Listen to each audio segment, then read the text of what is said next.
South Korea, যেখানে বন্দুক ব্যবহার সম্পূর্ণভাবে নিষিদ্ধ। তাই যে কেউ চাইলে এখানে বন্দুক ব্যবহার করতে পারে না।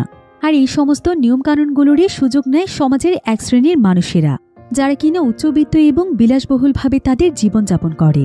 তারা চাইলেই টাকা দিয়ে নিজেদের কাছে বন্দুকসহ অন্যান্য অস্ত্রও রাখতে পারে এবং সেগুলো দ্বারাই জুলুম এবং অত্যাচার করে দুর্বলদের উপর।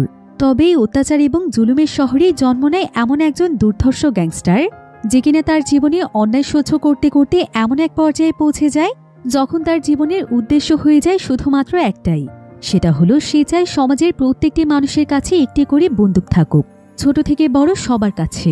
আর এই বন্দুকের মাধ্যমে তারা তাদের উপর হওয়া অন্যায়, অত্যাচার, জুলুম এই সব কিছুর বদলা নিক। তাই সে একদিন বিশাল বড় একটি ট্রাক ভর্তি করে বন্দুক নিয়ে এসে শহরের সকলের মাঝে ছড়িয়ে দেয়। তবে এগুলো কোনো সাধারণ বন্দুক ছিল না, এগুলো ছিল এতটাই দামি বন্দুক যেগুলো মূলত ধনীদের কাছেও সচরাচর পাওয়া যায় না। তবে এই গ্যাংস্টারের উদ্দেশ্য ছিল একটাই, সেটা হলো সমাজের প্রত্যেকটি মানুষ যেন নিজের প্রতি হওয়া অন্যায়ের বদলা নিতে পারে এবং অপরাধীকে নিজের হাতে শাস্তি দিতে পারে। কিন্তু হঠাৎ করে যদি একটি দেশের প্রত্যেকটি মানুষের কাছে বন্দুক চলে আসে, তখন সেই দেশের পরিস্থিতি কি হতে পারে, সেটাই আমরা দেখব আজকের এই অসাধারণ ড্রামাটির গল্পে, যেটা কিনা মাত্র কয়েকদিন আগেই নেটফ্লিক্সে রিলিজ হয়েছিল। আর রিলিজ হওয়ার সঙ্গে সঙ্গে এই সিরিজটি নেটফ্লিক্সের টপ 10 সিরিজগুলোতে জায়গা করে নিয়েছিল। তাই বুঝতেই পারছেন যে এই সিরিজটি কতটা ইন্টারেস্টিং হতে চলেছে। তাহলে চলুন ঘুরে আসা যাক প্রতিবাদকারী এক দুর্ধর্ষ গ্যাংস্টারের গল্প থেকে। তো গল্পটি শুরু হয় সাউথ কোরিয়ার একটি শহরে, যেখানে একজন রিপোর্টার একটি প্রতিবেদন তৈরি করছিল। মানুষের ভেতরে কাজের প্রেশার, পড়াশোনা নিয়ে টেনশন, বিভিন্ন হতাশার কারণে দিন দিন মানুষ মানসিক সমস্যায় ভুগছে। আর এক পর্যায়ে মানুষ এই মানসিক সমস্যা থেকে মুক্তি পাওয়ার জন্য বেছে নিচ্ছে আত্মহত্যার মতো ভয়ানক পথ। আর এই পরিস্থিতিকে যদি খুব দ্রুত সমাধান না করা হয়, তাহলে পরবর্তীতে সমাজে খুব ভয়ানক প্রভাব পড়বে। এরপর আমরা জং নামক একজন স্টুডেন্টকে দেখতে পাই, যে মেট্রো রেলে করে কলেজে যাচ্ছিল। তখন সেখানে একজন লোক পিস্তলের মতো দেখতে একটি লাইট সবার সামনে বের করে। এতে সেখানে থাকা যাত্রীরা ভীষণ ভয় পেয়ে যায়। তখন লোকটি সবাইকে শান্ত করে বলে, এতে ভয় পাওয়ার কিছুই নেই, এটি শুধুমাত্র একটি লাইট। তাছাড়া কোরিয়ায় বন্দুক ব্যবহার সম্পূর্ণ নিষিদ্ধ, শুধুমাত্র মিলিটারি আর পুলিশেরাই বন্দুক রাখতে পারে। এসব কথা বলে সে এখান থেকে চলে যায়। তখন জং দাঁড়িয়ে থেকে দেখতে পায় একজন প্রেগনেন্ট মহিলা মেট্রো রেলে সিট না পেয়ে দাঁড়িয়ে আছে, আর তার সামনে একটা লোক সিটে বসে আছে। সে তার চোখের সামনে একজন প্রেগনেন্ট মহিলাকে দেখার পরও জায়গা ছাড়েনি।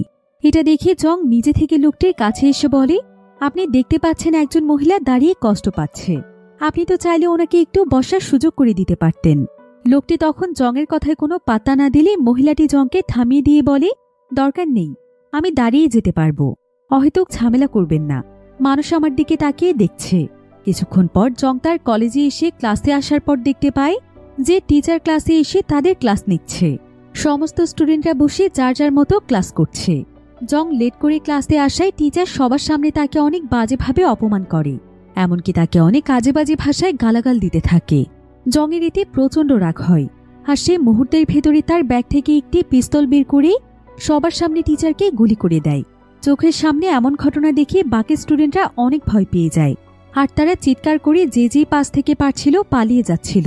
কিন্তু জং এখানে একজনকেও রেহাই দেয় না, সে এক এক করে তাদের সবাইকে গুলি করে মেরে ফেলে। সবাইকে মারা শেষ হলে জং চিৎকার করে বলে, এখন আমি খুশি হয়েছি, আমার মাথা ঠান্ডা হয়েছে। এরপর সে নিজেকেই নিজে গুলি করে দেয়। এর কিছুক্ষণ পর জংকে দেখা যায় একজন সাইকিয়াট্রিস্টের সামনে সে একদম সুরক্ষিতভাবে বসে আছে। অর্থাৎ ক্লাসরুমে যেটা করেছে সেটা সম্পূর্ণই ছিল তার কল্পনা। সে আসলে চাইছিল টিচার তাকে অপমান করে সে টিচার সহ সবাইকেই মেরে ফেলবে, কিন্তু সে তেমন কোনো কিছুই করতে পারে না।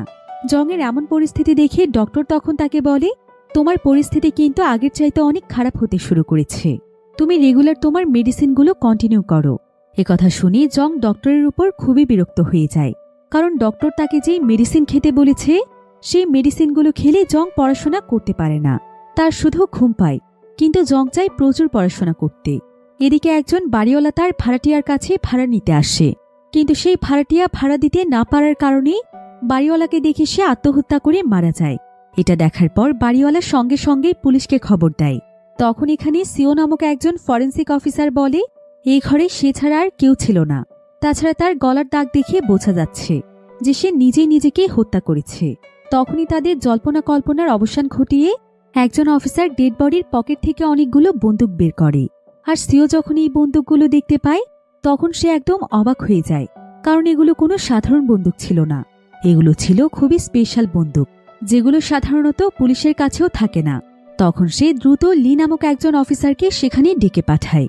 আর লি সেখানে আসলে সিও তাকে বলে, তুমি কি এই বন্দুকগুলো সম্পর্কে কিছু জানো? আমি জানি তুমি অস্ত্র সম্পর্কে বেশ ভালো জ্ঞান রাখো। এই বন্দুকগুলো কোনোভাবেই এখানে পাওয়ার কথা নয়। আমার মনে হয় এই বন্দুকগুলো মিলিটারি ক্যাম্প থেকে চুরি করা হয়েছে। কথা শুনে লি জানিয়ে দেয় সেটা কোনোভাবেই সম্ভব নয়, কেননা ওখানে খুবই কড়া সিকিউরিটি থাকে, আর কেউ এই বন্দুকগুলো বাহিরে কারো কাছে দেয় না। মূলত লি একজন মিলিটারি ছিল, তবে মিলিটারি চাকরি ছেড়ে সে পুলিশের চাকরিতে জয়েন করেছে। এরপর তারা সেই রুমটির আরও তল্লাশি নিতে শুরু করে। এদিকে পুলিশ ছাদ থেকে এমন আরও অনেকগুলো বন্দুক খুঁজে পায়। এত বন্দুক একসঙ্গে দেখে লি আরও বেশি অবাক হয়ে যায়। এরপর সে তার সিনিয়র অফিসারের সঙ্গে দেখা করে। এখানে ঘটে যাওয়া সমস্ত ঘটনা সে তাকে খুলে বলে। তখন সিনিয়র তাকে লাইফ নিয়ে আরও সিরিয়াস হতে বলে এবং বলে যে এই ছোটখাটো কেসগুলো বাকি পুলিশেরা সলভ করে ফেলবে, তাকে এসব নিয়ে চিন্তা না করলেও চলবে। সে যেন শুধু নিজের লাইফ নিয়ে এখন সিরিয়াস হয়। কিন্তু এ বিষয়ে লিয়ের কোনো মাথা ব্যথা ছিল না। সিনিয়র অফিসার তখন রেগে গিয়ে তাকে অনেক বকাঝকা করতে শুরু করে, কারণ অফিসার আসলে লিকে ভীষণ ভালোবাসত, আর সে জানে যে লি অনেক ট্যালেন্টেড একজন অফিসার। এবার কিছুক্ষণ পর সিনিয়র অফিসারের মেয়ে এসে তাকে এখান থেকে নিয়ে যায়। মূলত সিনিয়র অফিসার লিয়ের সঙ্গে কথা বলতে বলতে অনেক মদ খেয়েছিল, তো সিনিয়র অফিসারের মেয়ে আসলে তার সঙ্গে লিয়ের অনেক সময় যাবৎ কথাবার্তা চলে। তাদের কথাবার্তা শুনে বোঝা যায় যে তাদের দুজনের আগে থেকেই পরিচয় আছে এবং তাদের দুজনের বন্ডিং বেশ ভালো। তো যাই হোক, এরপর লি তার বাসায় ফিরে আসে এবং একা একা ওই বন্দুকগুলোকে ভালোভাবে পর্যবেক্ষণ করতে থাকে। পরের দিন জন নামক একজন নতুন পুলিশ অফিসার আজকে প্রথম তার চাকরিতে জয়েন করে। প্রথম দিন থেকেই তাকে লিয়ের সঙ্গে দায়িত্ব দেয়া হয়। সে সবসময় লিয়ের সাথে কাজ করবে। অন্যদিকে জংকে দেখা যায় সে হোস্টেলে খাবার খেতে গেলে দেখে যে প্রতিদিনের মতো আজও তার খাবার কেউ চুরি করে খেয়ে নিয়েছে। প্রতিদিন তার খাবার কে চুরি করে খায় এটা সে জানতে চায়, কিন্তু ওয়ার্ডেন তার কথায় কোনো পাত্তা না দিয়ে তাকে সেখান থেকে চলে যেতে বলে। তাই জংয়ের এখানে আর কোনো কিছুই করার থাকে না। এবার সে তার রুমে ফিরে আসার সময় দেখতে পায় তার পাশের রুমের একজন স্টুডেন্ট জোরে জোরে ভিডিও গেম খেলছে এবং স্মোকিং করছে। আসলে এই হোস্টেলে যারা যারা থাকে তারা সবাই মোটামুটি স্টুডেন্ট, এক একজন এক এক ক্লাসে লেখাপড়া করছে। জং তখন সেই লোকটির কাছে এসে বলে, আমি আসলে সিগারেটের গন্ধ সহ্য করতে পারি না, তাছাড়া আমাদের হোস্টেলে স্মোকিং করা নিষেধ আছে, তুমি এটা করো না। আর এত জোরে সাউন্ড দিয়ে গেম খেলার কি আছে? এতে বাকিদের পড়াশোনায় সমস্যা হতে পারে, তুমি একটু সাউন্ড কমিয়ে দিয়ে তারপর খেলো। তখন সেই লোকটি জংয়ের কোনো কথা না শুনে তাকে ধাক্কা মেরে বের করে দেয়। এতে করে জং অনেক রেগে যায়, কারণ তার সঙ্গে সবাই অন্যায় আচরণ করছিল। তাই সে তার রুমে গিয়ে পিস্তল দিয়ে তাদেরকে মারতে চায়, কিন্তু সে নিজের রাগকে কন্ট্রোল করে নেয়। এদিকে লি জনকে সাথে নিয়ে একজন ক্রিমিনালের বাড়িতে আসে তাদের অফিসে নেটওয়ার্ক সিগন্যাল ঠিক করার জন্য। মূলত এই ক্রিমিনাল যে বাড়িতে থাকত তার বাসার ছাদের উপরেই নেটওয়ার্ক সিগন্যাল ছিল। তো লি উপরে সিগন্যাল দেখতে গেলে নিচে জন ওই ক্রিমিনালকে উল্টোপাল্টা প্রশ্ন করতে শুরু করে। এতে করে সেই ক্রিমিনাল অনেক রেগে যায়, আর এক পর্যায়ে সে জনকে তার হাতে থাকে একটি ধারালো কাঠের অস্ত্র দিয়ে মারতে চায়। কিন্তু ঠিক সেই সময় লি এসে জনকে কোনো মতে বাঁচিয়ে নেয় এবং তারা দুজন এখান থেকে পুলিশ স্টেশনে চলে যায়। অন্যদিকে জং ক্যান্টিনে এসে খাবার খেতে গেলে দেখতে পায় যে সেখানে থাকা দুজন স্টুডেন্ট ড্রিঙ্ক এবং স্মোক করছে। জং তখন উঠে এসে তাদেরকে প্রকাশ্যে এগুলো করতে নিষেধ করে। সেই সাথে তাদেরকে সাইনবোর্ড দেখিয়ে বলে, এখানে স্মোকিং করা সম্পূর্ণ নিষেধ, নোটিশ থাকা সত্ত্বেও কেন তোমরা রুলস ফলো করছো না? তবে তারা জংয়ের কথায় কোনো পাত্তা না দিলে জং নিজের রুমে এসে পড়াশোনা করতে শুরু করে। কিন্তু এমন সময় সে পাশের রুম থেকে ইন্টিমেট হওয়ার আওয়াজ শুনতে পায়। এতে সে খুবই বিরক্ত হয়ে যায়, আর সে এখানে চিৎকার করে বলে, এখানে এসব করার কোনো অনুমতি নেই, এসব কিছু করতে হলে তোমরা বাইরে গিয়ে করো, অন্যকে কেন বিরক্ত করছো? কিন্তু তারা জংয়ের কথা না শুনলে জং তার রাগ আর কন্ট্রোল করতে পারে না। তাই জং তার বেডের নিচ থেকে একটি বন্দুক বের করে ফেলে, আর সে পাশের রুমের দরজা দিয়ে ভেতরে গুলি করে দিলে রুমের ভেতরে থাকা লোকটি মারা যায়। এটা দেখে তার সঙ্গে থাকা মেয়েটি ভীষণ ভয় পেয়ে যায় এবং সে পুলিশকে দ্রুত কল করে এখানকার ঘটনা জানায়। তবে পুলিশকে সব কথা বলার আগে জং রুমের ভেতরে গিয়ে মেয়েটির থেকে ফোন কেড়ে নেয় এবং তাকেও গুলি করে মেরে ফেলে। গুলির শব্দ শুনে পাশের রুম থেকে সেই গেম খেলা লোকটি বেরিয়ে আসে। জং তখন তাকেও সঙ্গে সঙ্গে গুলি করে দেয়, কারণ এই লোকটি তার গায়ে হাত তুলেছিল। ততক্ষণে হোস্টেলের ওয়ার্ডেন পুলিশকে কল করে দ্রুত এখানে ডেকে নেয়। এই বিষয়টি জং বুঝতে পেরে সে ওয়ার্ডেনের রুমে এসে তাকেও মেরে ফেলে এবং চিৎকার করে সব স্টুডেন্টদের কাছে জিজ্ঞাসা করে কে প্রতিদিন আমার খাবার চুরি করে খায়। মূলত গুলিগুলোর শব্দ শুনে সমস্ত স্টুডেন্টরা তাদের রুম থেকে বাইরে বেরিয়ে আসে। এদিকে পুলিশ খবর পেয়ে দ্রুত জংয়ের হোস্টেলে এসে পৌঁছয়। এদিকে ততক্ষণে জং সবার উপরে পাগলের মতো গুলি করছিল। তখন দুজন অফিসার ভেতরে এসে তাকে থামানোর চেষ্টা করে, কিন্তু জং তখন তাদের উপরেও গুলি করে দেয়। অফিসার লি হোস্টেলের ভেতরে ঢুকে দেখতে পায় যে চারিপাশে সবকিছু তছনছ হয়ে পড়ে আছে। কয়েকজন স্টুডেন্ট রক্তাক্ত অবস্থায় নিচে পড়ে আছে এবং চারিপাশ থেকে বারুদের গন্ধ ভেসে আসছে। এমন পরিস্থিতিতে লি কিভাবে জংকে থামাবে সে কিছুই বুঝে উঠতে পারছিল না। তাই সে তার পুরো টিমকে সতর্ক করে বলে যে ছেলেটা গুলি করছে তার কাছে M4 বন্দুক আছে, চাইলেই আমরা ওর সঙ্গে লড়াই করতে পারবো না। তাই আমাদেরকে ঠান্ডা মাথায় সাবধানে কাজ করতে হবে। তাছাড়া এখানে আহত স্টুডেন্টদেরকে দ্রুত হসপিটালে পাঠানোর ব্যবস্থা করতে হবে। এরপর লি প্ল্যান করে যে সে ধীরে ধীরে ভেতরে যাবে আর সবার উপর থেকে জংয়ের মনোযোগ ঘুরিয়ে নেবে। সেই সুযোগে বাকি সবাই অন্যান্য কাজগুলো সেরে ফেলবে। লি তখন সমস্ত অ্যাপার্টমেন্টে লাইট অফ করে দেয়। শুধুমাত্র জং যেই রুমের মধ্যে ছিল সেই রুমের লাইট জ্বালিয়ে রাখে আর ধীরে ধীরে সে জংয়ের রুমে আসে। লি এগিয়ে আসতে বুঝতে পেরে জং গুলি করতে শুরু করে, কিন্তু লির উপর গুলি করতে করতে তার বন্দুকের গুলি শেষ হয়ে যায়। লিরা মনে করেছিল জংয়ের কাছে গুলি শেষ হলে খুব সহজে তারা জংকে ধরে ফেলতে পারবে, কিন্তু দেখা যায় জং তাদের থেকেও অনেক বেশি এক্সপার্ট। তার গুলি শেষ হওয়ার পরে সে অন্য আরেকটি বন্দুক হাতে তুলে নেয়। এরপর তাদের দুজনের মধ্যে লড়াই শুরু হয়। কিছুক্ষণ এভাবে লড়াই করতে করতে এক পর্যায়ে লি জংকে তার মাথায় আঘাত করলে জং সেখানে সঙ্গে সঙ্গেই তার জ্ঞান হারিয়ে ফেলে। তখন লি তাকে হসপিটালে নিয়ে আসে। তো যাই হোক, পরবর্তীতে জংয়ের সম্পূর্ণ রুম খোঁজাখুঁজির পর লি জংয়ের বেডের নিচে আরও বেশ কিছু পিস্তল খুঁজে পায়।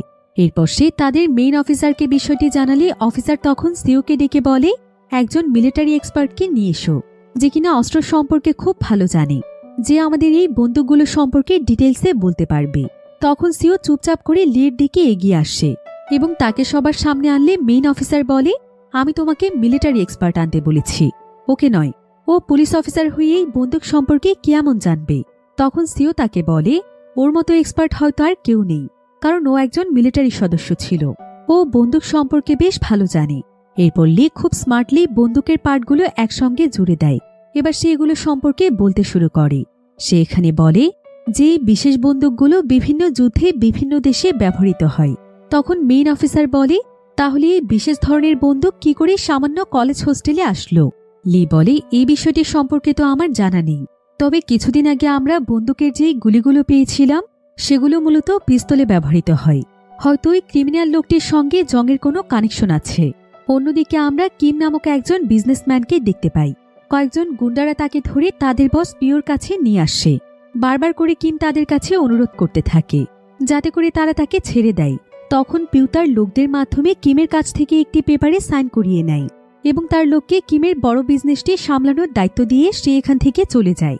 কিছুক্ষণ পর সেখানে চং নামের একজন লোক এসে কিমকে মেরে ফেলে। চং মূলত ছিল পিউরই লোক। এদিকে জংকে দেখা যায় হসপিটালে বসে রিল্যাক্সে খুশি মনে খাবার খাচ্ছে। তখন সেখানে মেইন অফিসার এসে তার কাছে জানতে চায় যে সেই বন্দুকগুলো কোথায় পেল। একথা শুনে প্রথমে জং তাকে কোনো কিছুই বলতে চায় না। এক পর্যায়ে অফিসার অনেক জোরাজোরি করলে জং বলে আমি সব কথা শুধুমাত্র সেই অফিসারকেই বলবো যে আমাকে হোস্টেল থেকে মেরে এখানে অ্যারেস্ট করে নিয়ে এসেছে। তাছাড়া আমি কাউকে কোনো কিছু বলবো না। এরপর লিকে পাঠানো হয় জংকে জিজ্ঞাসাবাদ করার জন্য। লি সে তার কাছে জানতে চায় তুমি কেন আমার কাছে সবকিছু বলতে চাও, আর তোমার ঘরে এতগুলো বন্দুক কোথা থেকে আসলো? জং স্পষ্টভাবে লিকে বলে তোমাকে আমার সৎ অফিসার মনে হয়েছে, তুমি সবার থেকে একটু আলাদা। তুমি যখন আমাকে অ্যারেস্ট করেছ তখন আমি বিষয়টি বুঝতে পেরেছি, তাই আমি শুধুমাত্র তোমার কাছেই সমস্ত কথা বলবো। ওই বন্দুকগুলো আমার কাছে একজন কুরিয়ার করে পাঠিয়েছিল, কিন্তু কে পাঠিয়েছে, কোথা থেকে পাঠিয়েছে এসব আমি কিছুই জানি না। শুধু আমি এতটুকু জানতাম যে বন্দুকগুলো আমার আসলেই প্রয়োজন ছিল। তাছাড়া আমি হোস্টেলে যাদেরকে মেরেছি তা নিয়ে আমার কোনো আফসোস নেই, কারণ ওরা আমার সঙ্গে যা করেছে তাতে ওদের মৃত্যুটাও কম হয়ে যায়। ওরা কোনো নিয়ম কানুন মানে না, তাই আমি ওদেরকে অনেকবার সাবধান করেছি, কিন্তু তারপরও বারবার ওরা আমাকে অপমান করেছে, আমার উপরে অত্যাচার করেছে, তাই আমি ওদেরকে মেরে ফেলেছি। সেই সাথে জং এখানে আরও বলে শুধু আমি নই, কোরিয়াতে এমন অনেক লোক আছে যাদের এই বন্দুকের খুবই প্রয়োজন। আর তাদেরকে ওই কুরিয়ার থেকে ফ্রিতে বন্দুকগুলো দেয়া হয়। এবার লি যখন তাদের নাম জানতে চায় যে আসলে কাদেরকে বন্দুকগুলো দেয়া হয়েছে, তখন জং চিৎকার করে বলতে শুরু করে, আমি এসবের কোনো কিছুই জানি না, আর তাছাড়া তোমাদেরকে আমি আর কোনো কিছুই বলবো না। তোমরা পুলিশ, তোমাদের দায়িত্ব খুঁজে বের করা। তাহলে আমি কেন সবকিছু বলে দেব? তো এবার জংয়ের সঙ্গে কথা শেষ করে লি বাইরে বের হলে জং তাকে কি বলেছে সেটা সে সবাইকে জানিয়ে দেয়। এতে সবাই অনেক অবাক হয়ে যায়, কারণ কেন কোনো মানুষ হঠাৎ করেই মানুষকে ফ্রিতে বন্দুক দিতে শুরু করবে, তাও আবার এত দামি এবং রেয়ার বন্দুক। এদিকে আমরা সেই ক্রিমিনালকে দেখতে পাই যে কিনা অফিসার জনকে সেদিন মারতে চেয়েছিল। এই ক্রিমিনালের নাম ছিল জংহু। সে তার বাসায় আসলে দেখতে পায় যে তার রুমের বাইরে একটি কুরিয়ার পার্সেল রাখা আছে। এই পার্সেলটি মূলত তার মায়ের নামে এসেছে, তাই সে এতে তেমন একটা মনোযোগ দেয় না। কিন্তু সে কিছু একটা মনে করে পার্সেলটি তার রুমের মধ্যে এনে খুলে দেখে। এরপর সে যেটা দেখতে পায় সেটা দেখে সে একদম অবাক হয়ে যায়, কারণ পার্সেলের ভেতরে দুটো বন্দুক ছিল। সে তো তার নিজের চোখেই বিশ্বাস করতে পারছিল না যে কেউ তার অ্যাড্রেসে ফ্রিতে বন্দুক পাঠিয়েছে। অন্যদিকে চংকে দেখা যায় যে কিনা বস্তার ভেতর কিমকে ভরে জ্যান্ত আগুন দিয়ে পুড়িয়ে মেরে ফেলতে চাইছিল। কিন্তু তখন কিম কোনোভাবে বস্তার ভেতর থেকে তার মুখ বের করে বলে, আমি জানি তোমার বস তোমাকে ঠকাচ্ছে, তুমি চাইলে আমাকে কাজে লাগাতে পারো, আমি তোমাকে হেল্প করব। আমার কাছে অনেক বন্দুক আছে, তুমি যত ইচ্ছে নিতে পারো, কিন্তু আমাকে তুমি দয়া করে মেরো না। আর এই সুযোগ পেয়ে চং কিমের থেকে এসব বন্দুকের সম্পর্কে সবকিছু জেনে নেয়। এরপর সে তার বস পিউকে ফোন দিয়ে যাচাই করার জন্য বলে, আচ্ছা বস, আমি যদি কিমকে মেরে ফেলি তাহলে তো নিশ্চয়ই আপনি কিমের বিজনেসটা আমাকে দেবেন, তাই না?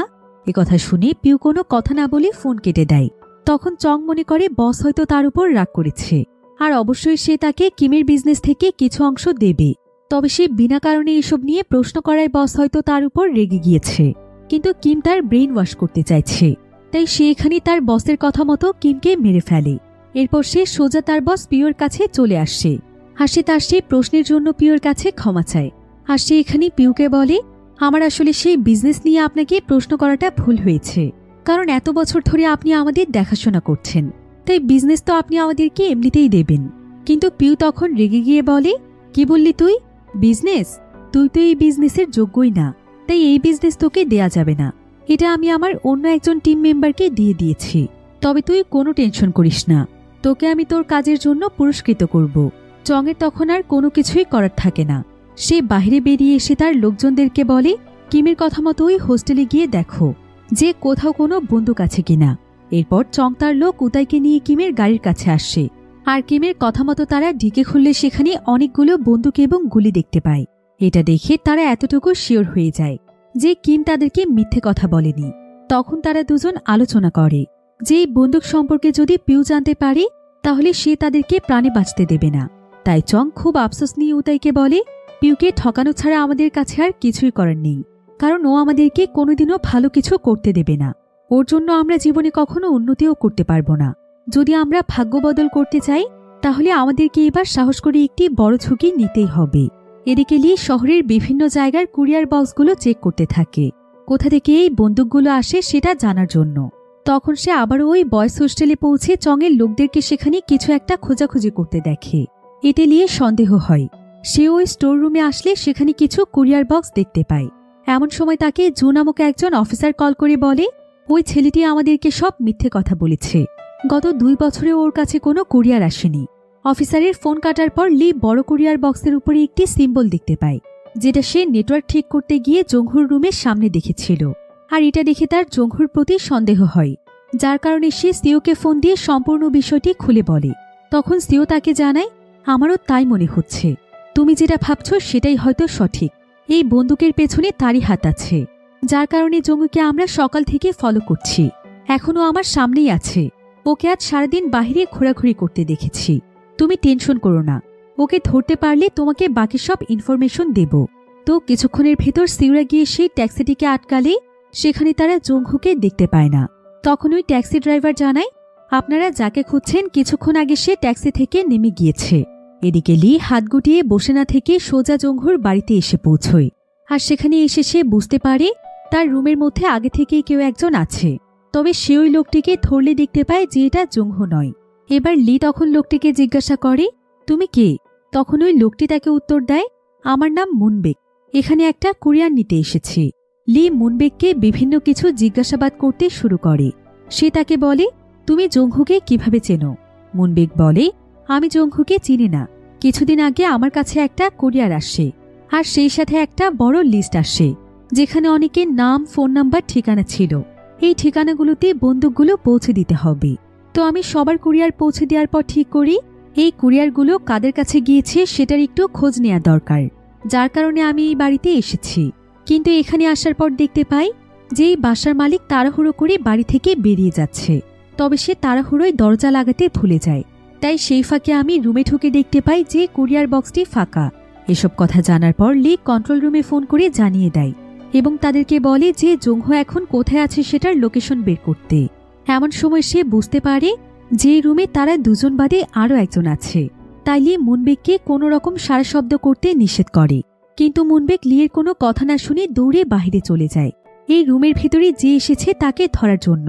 আর ওই লোকটাকে ধরে ফেললে দেখা যায় সে আর কেউ নয় বরং চঙের লোক উতাই। তো যাই হোক, কন্ট্রোল রুম থেকে লিকে ফোন করে জানানো হয় যে জংহু এখন একটা রেস্টুরেন্টে আছে। এই নিউজ জানার পর মুনবেককে নিয়ে লি গাড়িতে করে ওই রেস্টুরেন্টের উদ্দেশ্যে বেরিয়ে পড়ে, যাতে করে তারা দ্রুত জংহুকে ধরতে পারে। আর এই সম্পূর্ণ রাস্তার লোকেশন কন্ট্রোল রুমের সিসি ক্যামেরার মাধ্যমে ফুটেজ চেক করে সবসময় লিকে আপডেট দিতে থাকে। কিছুক্ষণ পর তারা একটি মার্কেটে এসে পৌঁছয়। তখন কন্ট্রোল রুম থেকে তাকে জানানো হয় যে 10 সেকেন্ড আগেও এখানে জংহু ছিল, কিন্তু এখন তাকে আর কোথাও খুঁজে পাওয়া যাচ্ছে না। একথা শুনে লি তো একদম অবাক হয়ে যায়, কারণ একটা মানুষ 10 সেকেন্ডের ভিতর কি করে এখান থেকে গায়েব হয়ে যাবে। তখন লি একটা সাইনবোর্ড দেখে বুঝতে পারে যে পাশে একটা পুলিশ স্টেশন আছে। যেহেতু লির সঙ্গে জংহুর আগে একটু ঝামেলা হয়েছিল, তখন সে বলেছিল আমি পুলিশদেরকে দেখে নেব। তাই সে ধরে নেয় জংহু এখন সেই পুলিশ স্টেশনেই গিয়েছে। লি তখন আবারও কন্ট্রোল রুমে ফোন করে ওই পুলিশ স্টেশনের দিকের সিসি ক্যামেরা চেক করতে বলে। তখন দেখা যায় লিয়ের অনুমান সঠিক, জংহু ওই লোকেশনেই গিয়েছে।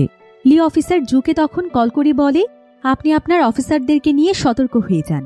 জংহু আপনাদের পুলিশ স্টেশনে গিয়েছে অ্যাটাক করার জন্য। ওর সাথে কিন্তু বিশেষ ধরনের বন্দুক আছে। আপনি পুরো স্টেশনের সিকিউরিটি বাড়িয়ে দিন। আমি খুব দ্রুতই সেখানে এসে পৌঁছে যাব। ফোন কাটার পর জু তার বন্দুকের গুলি লোড করে নিচে নেমে আসে। তখন জংহু পুলিশ স্টেশনে ঢুকে যায়। বাইরে বেরিয়ে জু লির সঙ্গে দেখা করে বলে, আমার এখানে সব পুলিশ অফিসাররা বাইরে একটি মিশনে গিয়েছে, তাই এখানে এখন তেমন কোনো মানুষ নেই, শুধুমাত্র অফিসের কিছু স্টাফরাই আছে।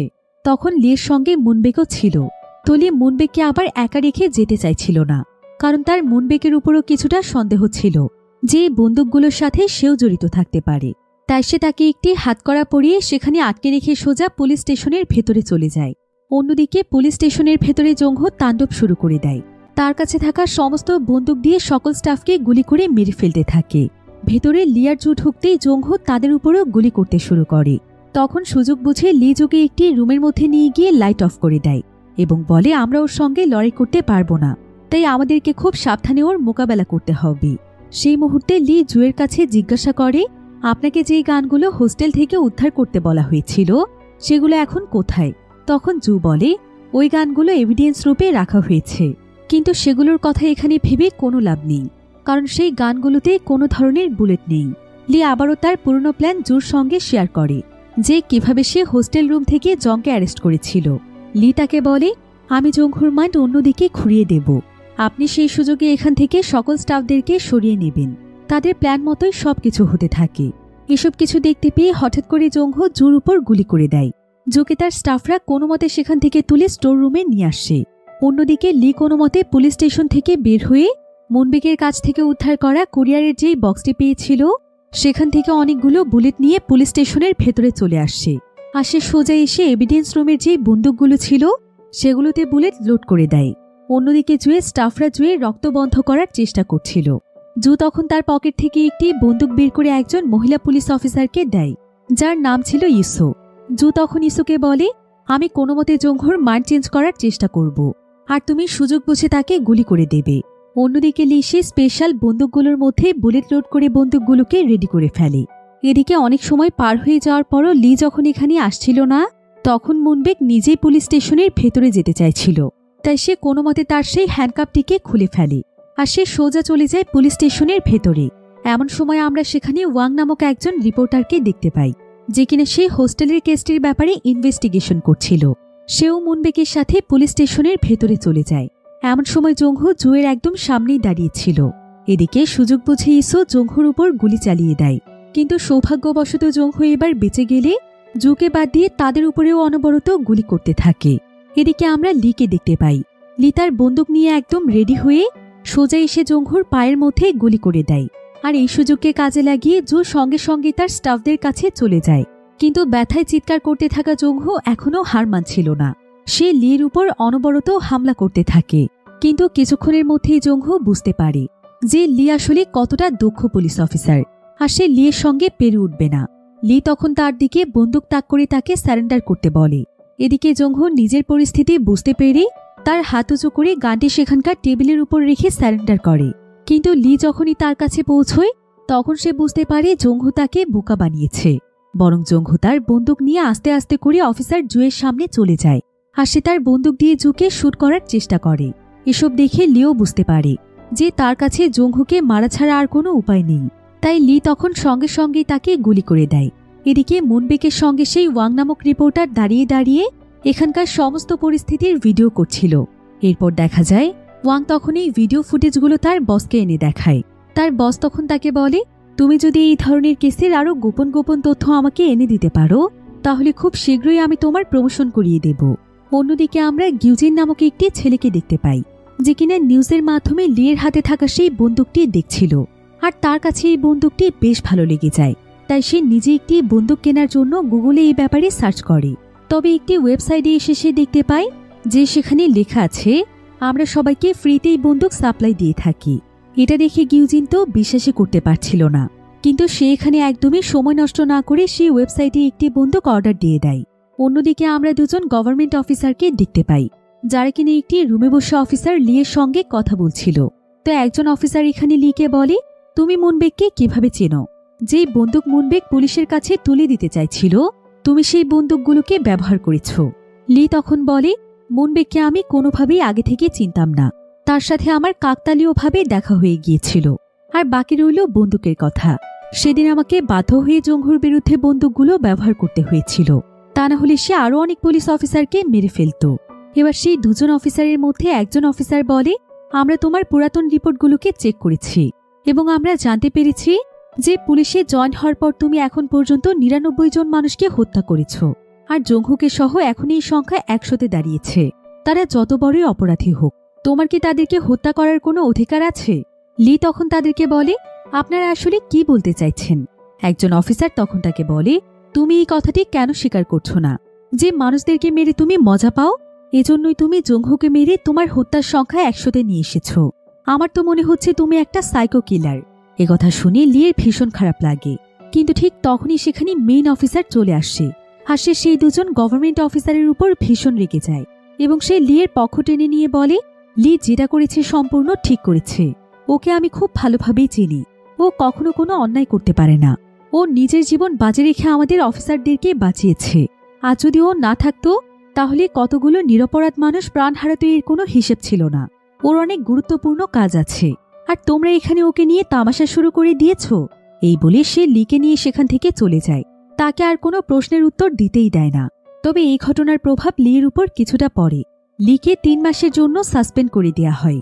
তো যাই হোক, লি পুলিশ স্টেশনে এসে জনের কাছে জিজ্ঞাসা করে, আমি জংহুর বাড়িতে যে লোকটিকে পেয়েছি তাকে কি আর খুঁজে পাওয়া গেছে, বা তার সাথে তুমি কি আর কথা বলেছ?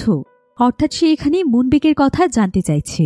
কিন্তু জন তখন তাকে জানায়, না স্যার, আমি গিয়ে ওনার সঙ্গে কথা বলার কোনো সুযোগই পাইনি।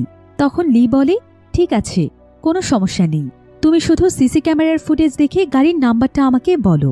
তখন তারা সিসিটিভি ক্যামেরার ফুটেজ দেখলে মুনবেকের সঙ্গে উতাইকে দেখতে পায়। আর উতাইকে দেখে তাকে একজন অফিসার চিনতে পারে। সে বলে, বহুদিন ধরে এই লোকটি অবৈধ কাজের সঙ্গে জড়িত আছে। কিছুদিন আগে সে জেল থেকে ছাড়া পেয়েছে। খবর পেয়েছি এই উতাই এখনো পিউ নামক একজন গ্যাংস্টারের সঙ্গে কাজ করছে।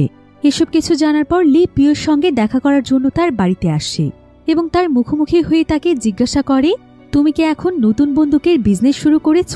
কিন্তু একথা শোনার সাথে সাথে পিউ সেটা অস্বীকার করে। তখন লি উতাইয়ের ছবিটা তাকে দেখিয়ে বলে, একে নিশ্চয়ই চিনতে পারছো, এ তো তোমার হয়ে কাজ করে। কিন্তু পিউ শুধুমাত্র তার কর্মীদের ভেতর চংকেই চিনত, তাই সে উতাইকে চিনতে পারে না, কারণ উতাই মূলত ছিল চংয়ের লোক। তখন লির কাছে আর কোনো কিছুই করার ছিল না, তাই তাকে শূন্য হাতেই পিউর ওখান থেকে বেরিয়ে আসতে হয়।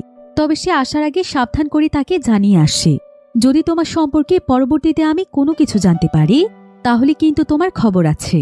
এরপর লি সোজা চলে আসে মুনবেকের অ্যাপার্টমেন্টে আর তাকে ফোন করে কথা বলার জন্য নিচে ডেকে নেয়। এদিকে চংকে দেখা যায় সে আসলে কিমকে মারেনি, বরং তার বন্দুক ব্যবহারের জন্য সে কিমকে বাঁচিয়ে রেখেছে, কারণ কিম বন্দুক সম্পর্কে অনেক বেশি এক্সপার্ট। আর সে কিমের কাছে থাকা বন্দুকগুলো ব্যবহার করে তার বস পিউকে হারিয়ে দিতে চায়। তার বস পিউকে সে এটা জানিয়ে বোকা বানিয়েছে যে সে কিমকে মেরে ফেলেছে। তো তখন তার এই বন্দুকগুলো নিয়ে বিভিন্ন কথা বলতে শুরু করে। চং এখানে কিমের কাছে জানতে চায়, তুমি এই বন্দুকগুলো কিভাবে পেলে? তখন কিম তাকে বলে, আমি আসলে অনলাইন থেকে ফ্রিতে অর্ডার করেছি, আর বন্দুকগুলো নিতে গিয়ে দেখি প্রায় 10 ট্রাকেরও বেশি বন্দুক সেখানে রাখা আছে। তবে ওরা আমাকে শুধুমাত্র 1 ট্রাক বন্দুক দিয়েছিল এবং বলেছিল এই বন্দুকগুলো সকলের মাঝে বিলিয়ে দিতে। কিন্তু অদ্ভুত ব্যাপার হচ্ছে আমি তাদের কারোই চেহারা দেখতে পাইনি এবং কাউকে চিনিও না। তবে আমার কাছে একটা লিস্ট আছে, এই বন্দুকগুলো কাদের কাছে পাঠানো হয়েছে তাদের লিস্ট। তবে এই বন্দুকগুলো পিউর হাতে পড়ার আগে আমাদেরকে উদ্ধার করতে হবে। এমন সময় কিম এখানে উদয়ের কাছে জানতে চায় যে সে কি তার স্টোর রুমে গিয়ে বন্দুকগুলো চেক করেছিল। উদয় তখন বলে, আমি একদিন রাতের বেলা গিয়েছিলাম, তবে এখনও পুলিশ এসব ব্যাপারে তাদের মিশন চালিয়ে যাচ্ছে। এমন সময় হঠাৎ করে পিউ চংকে ফোন দেয়, কিন্তু দেখা যায় চং তার ফোন রিসিভ করে না। তখন পিউর একটু সন্দেহ হতে শুরু করে যে হঠাৎ করে চং কেন তার ফোন রিসিভ করছে না, এমনটা তো সে আগে কোনোদিনও করেনি। এদিকে চং এখানে উতাইকে বলে যে কিম তাদেরকে যে লিস্টে দেখিয়েছে সেই লিস্টের প্রত্যেকটি অ্যাড্রেসে যাওয়া বন্দুকগুলো তাকে উদ্ধার করতে হবে। তাই চং উতাইকে তার সমস্ত লোকদেরকে সঙ্গে নিয়ে গিয়ে এই কাজটি কমপ্লিট করতে বলে। অন্যদিকে আমরা গিউজিনকে দেখতে পাই, যে কিনা সেদিন সেই ফ্রি ওয়েবসাইটে বন্দুক অর্ডার দিয়েছিল, আর আজকে তার কাছে একটি পার্সেল এসে পৌঁছয়। তো গিউজিন যখন সেই পার্সেলটি খুলে দেখে তখন সেটার মধ্যে বন্দুক দেখে সে যেন নিজের চোখে বিশ্বাস করতে পারছিল না। সে তখন সেই বন্দুকটি হাতে নিয়ে আয়নার সামনে দাঁড়ায় আর নিজেকে দেখে আজকে তার অদ্ভুত এক শান্তি অনুভব হতে থাকে। তার কাছে মনে হচ্ছিল যে এখন তাকে কেউ হারাতে পারবে না, আর তাকে এখন আর কাউকে ভয় পেয়ে চলতে হবে না, বরং সবাই তাকে ভয় করবে। অন্যদিকে লি আজকে মুনবেকের সাথে একটি রেস্টুরেন্টে দেখা করে। লি তখন মুনবেকের কাছে জানতে চায়, আমি তোমাকে নিয়ে বেশ আগ্রহী, তো তুমি আসলে কি কাজ করো? মুনবেক তখন তাকে হাসতে হাসতে বলে, আমি আসলে বিশাল বড় একটি ফ্যাক্টরিতে কাজ করি, আর আমার কাজ হচ্ছে সেখানে বুলেটের ডিজাইন করা। মুনবেক তাকে আরো বলে, আসলে আমার ব্লাড ক্যান্সার হয়েছে, আমি আর খুব বেশি দিন বাঁচব না, তাই আমি কয়েকদিন আগে একটি ওয়েবসাইট থেকে ফ্রিতে বন্দুক অর্ডার করি, যাতে করে আমি নিজেকে শেষ করে দিয়ে এই যন্ত্রণা থেকে মুক্তি দিতে পারি। কিন্তু আমার কাছে বন্দুকের পরিবর্তে বুলেট চলে আসছে। এবার লি তখন মুনবেককে বলে, তুমি আমাকে একটি লিস্টের ব্যাপারে বলেছিলে, যেখানে সেই বন্দুকগুলো কোন কোন জায়গাতে গিয়েছে সেই সমস্ত তথ্য লেখা আছে, সেই লিস্টে এখন কোথায়? মুনবেক বলে, আসলে কিছুদিন আগে লিস্টটি আমি হারিয়ে ফেলেছি, তবে আমি কিন্তু অনেক ট্যালেন্টেড, আমি একবার যেটা দেখি সেটাই আমার মনে থাকে, তাই আপনি চাইলে আপনাকে আমি অ্যাড্রেসগুলো লিখে দিতে পারি। মুনবেক তখন একটি কাগজ নেয় আর এক এক করে সেখানে শেষে নাম এবং অ্যাড্রেসগুলো লিখতে শুরু করে, যেগুলো মূলত সেই লিস্টের মধ্যে ছিল। তবে লি এখানে একটি অ্যাড্রেস দেখে একদম অবাক হয়ে যায়, কারণ এই অ্যাড্রেসটি ছিল মিস ও নামক একজন মহিলার, আর লি আসলে মিস ওকে খুব ভালোভাবে চেনে। মিস ও একজন মধ্যবয়স্ক মহিলা, সে প্রতিদিন একটি বড় কোম্পানির সামনে একটি সাইনবোর্ড নিয়ে দাঁড়িয়ে থাকে, আর এভাবে সে নীরবেই আন্দোলন করে তার ছেলে হত্যার বিচার চায়। আসলে তার ছেলে সেই কোম্পানির ইমেজ বাঁচাতে গিয়ে মারা গিয়েছে, তাই মিস ও তখন তার ছেলের মৃত্যুর জন্য এই কোম্পানিকেই দোষারোপ করছিল। আর এই ব্যাপারে কথা বলতে এলে প্রতিদিনই মিস ওর সাথে দেখা করত, যার ফলে তাদের দুজনের মধ্যে বেশ ভালো একটি সম্পর্ক গড়ে ওঠে। তো এই অ্যাড্রেস দেখার পর লি বুঝতে পারে যে নিশ্চয়ই মিস ওর কাছে একটি বন্দুক আছে। সে তখন মুনবেককে নিয়ে দ্রুত মিস ওর সাথে দেখা করার জন্য বেরিয়ে পড়ে। অন্যদিকে আমরা মিস ওকে দেখতে পাই, যার হাতে এখন একটি বন্দুক ছিল। সে সেই বন্দুকটি তার ছেলের কোম্পানির মালিকের দিকে তাক করে বলছিল, এখনই আমার কাছে ক্ষমা চা এবং নিজের ভুল স্বীকার কর, তাহলেই আমি তোকে ছেড়ে দেব, কারণ তোর জন্যই আমার ছেলে প্রাণ হারিয়েছে। এখন বন্দুকের ভয়ে কোম্পানির মালিক তখন তার কাছে হাঁটু গেড়ে ক্ষমা চায় এবং স্বীকার করে নেয় যে তার জন্যই তার ছেলে মারা গিয়েছে। কিন্তু এতে যেন মিসর প্রতিশোধের আগুন নিচ্ছিল না, তাই সে আর কোনো কিছু চিন্তা না করে তাকে সঙ্গে সঙ্গে গুলি করে মেরে ফেলে। এতে সে যেন অদ্ভুত এক প্রশান্তি পায়। এরপর সে সোজা ফোন করে লিয়ের কাছে। সে তখন লিকে বলে, জানো আমি আজ নিজের হাতে আমার ছেলের হত্যার প্রতিশোধ নিয়েছি। এখন আমার মরলেও আর কোনো আফসোস নেই। তুমি এক্ষুনি এসে আমাকে অ্যারেস্ট করতে পারো, তবে তার আগে আমি একবার আমার বাড়িতে গিয়ে আমার ছেলের ছবিটিকে শেষবারের মতো দেখতে চাই। লি তখন তার কথায় রাজি হয়। এবার আমরা মিস ওকে তার বাড়িতে দেখতে পাই, যে কিনা তার ছেলের ছবিটিকে সামনে নিয়ে কাঁদছিল।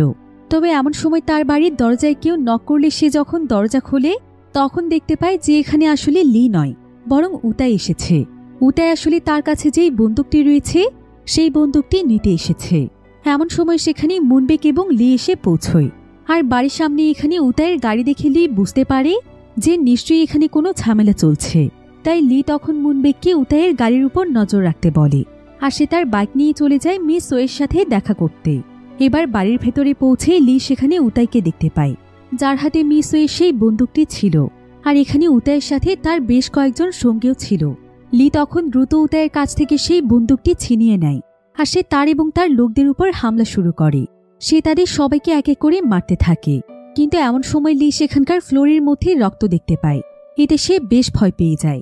এরপর লি যখন সেই রক্তের দাগগুলো ফলো করতে থাকে তখন সে সোজা একটি আলমারির কাছে পৌঁছে যায়, আর এই আলমারির ভেতর থেকেই মূলত রক্ত পড়ছিল।